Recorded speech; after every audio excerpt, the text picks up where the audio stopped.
네, 우리 당의 오기영 의원이 어제 국무조정실에서 받은 자료를 보면 일본은 후쿠시마 핵물질 오염수 처리 방안과 관련해서 해양 방출과 수증기 방출, 지층 주입, 수소 방출, 지하 매설 등 5가지 방안을 검토했습니다.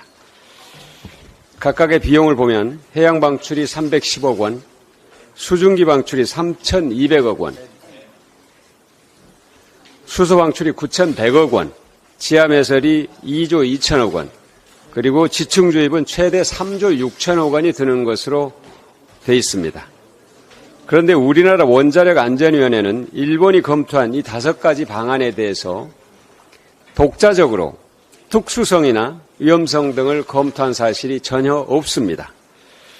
결국 일본은 제일 돈이 적게 드는 방안을 택했고 한국 정부는 검증 없이 무비판적으로 일본 정부 입장을 그대로 받아들여서 우리 국민들에게 안전하다고 말하고 있는 상황입니다.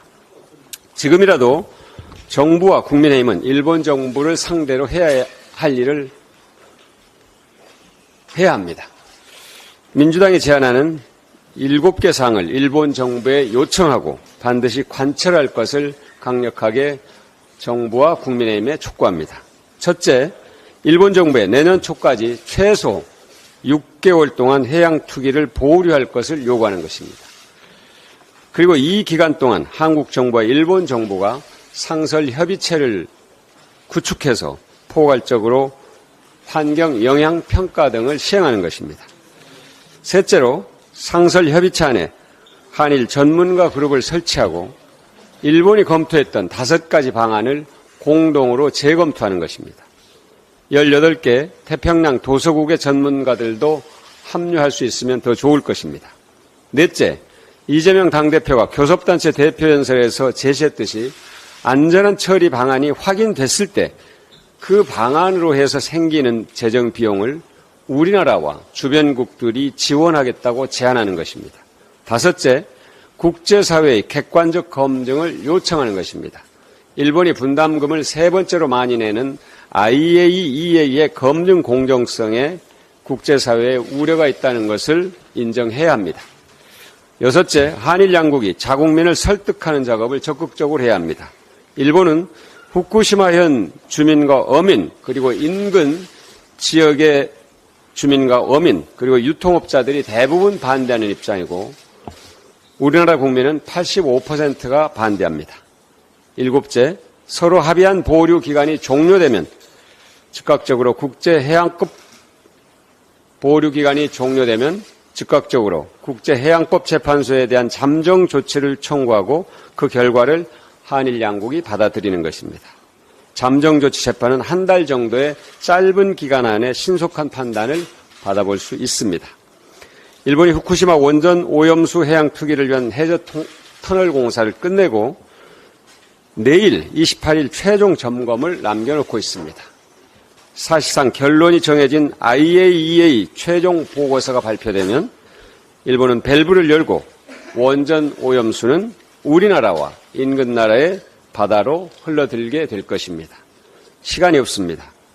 윤석열 정부가 일본 정부를 상대로 7가지 요구를 바로 촉구해야 합니다. 민주당은 어떤 역할도 마다하지 않고 최선을 다해서 정부를 뒷받침하겠습니다. 어제 정부가 발표한 사교육비 경감 대책은 학생들과 학부모들을 허탈하게 했습니다.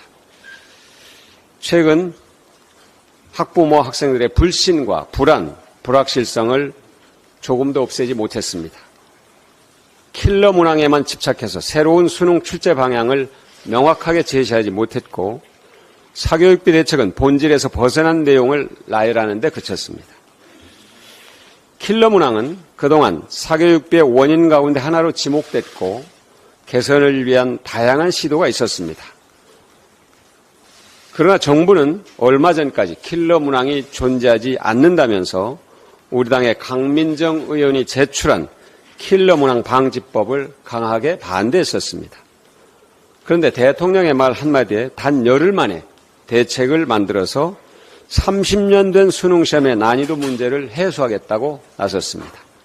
그 사이에 초중고등학교의 교육행정정보 시스템 나이스의 목통 대란으로 기말고사 기간인 일선 학교에 대혼란이 발생했습니다.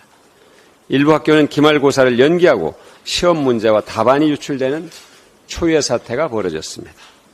정부는 수험생과 학부모들에게 사과하는 것이 먼저입니다. 그리고 이 혼란의 책임자를 반드시 찾아내서 책임을 물어야 합니다. 이상입니다.